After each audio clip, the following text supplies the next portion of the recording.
Hotman Paris Hutapea turut mengomentari kasus asusila mantan Ketua KPU Hasyim Asyari. Melalui postingannya di Instagram pada Kamis 4 Juli, Hotman mempertanyakan apakah hubungan intim antara Hasyim dan pelapor berinisial JAT adalah mau sama mau. Lantas, Hotman meminta agar Presiden Joko Widodo mengecek fakta persidangan sebelum menandatangani kepres. Apakah benar JAT mengirim pesan dan meminta agar Hasyim memeriksa kesehatan hingga mengidap penyakit kelamin tertentu yang hanya ada di Asia. Jika benar ada pesan tersebut, Hotman pun mempertanyakan apakah hubungan intim tersebut merupakan sebuah paksaan atau mau sama mau.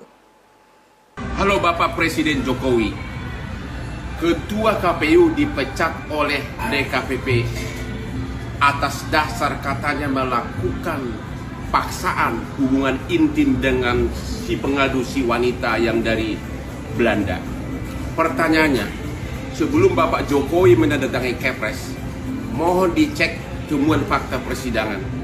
Benar nggak, ini pertanyaannya bukan tuduhan, benar nggak si pengadu itu pernah ngechat, pernah WA Ketua KPU meminta agar diperiksa apakah Ketua KPU itu mengidap penyakit kelamin tertentu yang hanya ada di Asia. Kalau ada chat dari seorang wanita seperti itu kepada seorang laki, pertanyaan, apakah itu hubungan intim dipaksakan atau mau sama mau?